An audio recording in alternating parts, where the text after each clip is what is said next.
Ms. Jackson-Lee. Mr. Chairman, before I begin, I'd like to submit into the record a picture of Lewis and Clark History Department chair shot at protests in Portland. Ask unanimous consent. Place that into the record. John Lewis in 1963 said, "We are tired about being beat by police. We're tired of being put in jail. We want our freedom now." Mr. Attorney General, in your remarks, you indicated that we've made great progress since that time, and you indicated that the killing of George Floyd was shocking. I disagree. It was outright cold-blooded murder on the streets of America, unfortunately by police misconduct.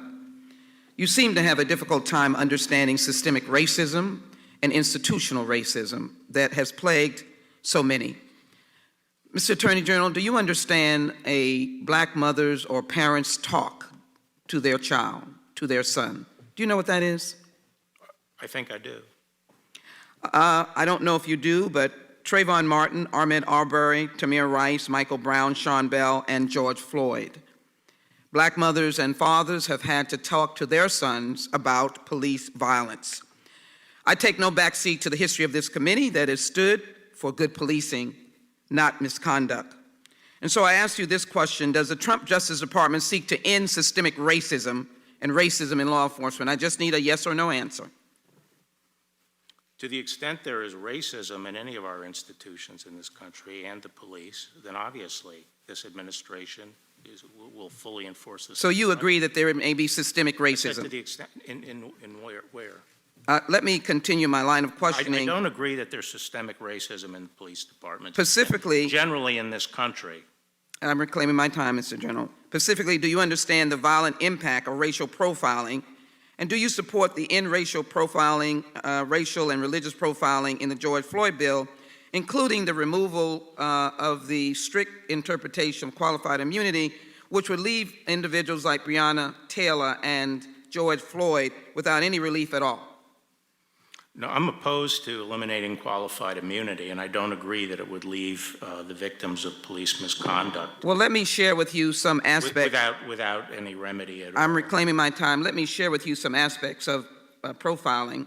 After the death of George Floyd found that while black people make up 19% of the Minneapolis population and 9% of its police, they were on the receiving end of 58% of the city's police use of force incidents. In addition, we've seen that black men are twice as likely to be stopped and searched. Hispanic drivers, 65% to receive a ticket, and Native Americans in Arizona 3 times more likely to search and be stopped. Let me ask you the questions of how we respond to that. The Justice Department has many tools at its disposal to reduce police violence, the pattern or practice investigations, a practice to end bad policing and police violence.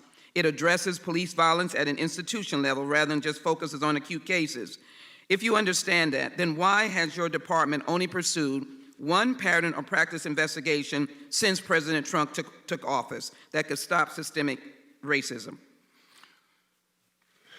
If you read my statement or listened to my statement, I did specifically acknowledge that there was a difficulty in this country with the African American community. Mr. Attorney General, I have short time. Well, can you just tell me why you have not done a pattern in practice? What was the reason?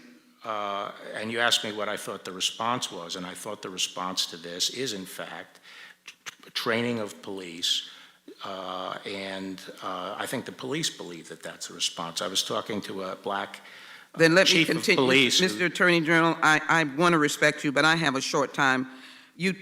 For example, 18 U.S.C. Section 242, which makes unlawful the denial of rights under the color of law. Can you defend the fact that in the first 7 months of FY 2020, federal prosecutors filed only 242 charges in just 27 cases in the Trump DOJ? And were you aware that in FY 2019, federal prosecutors brought Section 242 charges in just 49 cases in the United States? And are you aware of how many cases we've had? 184,274, which means that in FY 2019, only about 27 out of every 100,000 prosecutions was related to Section 242 charges.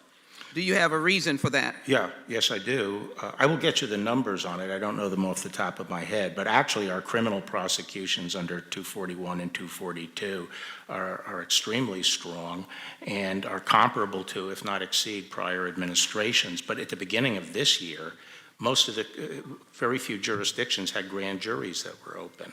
No grand juries. I think the reason is because it was really skinny. It was not your focus. Your focus was more to let out friends like Roger Stone and Paul Manafort, while Tamir Rice, whose case has not been taken up, was playing with a toy gun, was killed by police at the age of 12. Breonna Taylor was sleeping in her apartment when she was killed by police at age 26.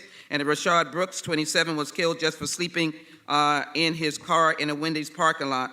And George Floyd from Houston, Texas, known as a humble man, was murdered in the streets of Minneapolis crying, "I can't breathe."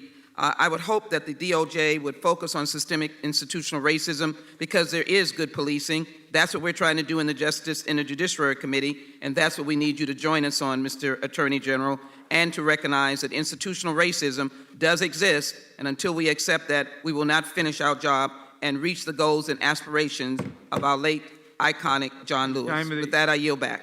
The gentlelady yields back. Mr. Gomer.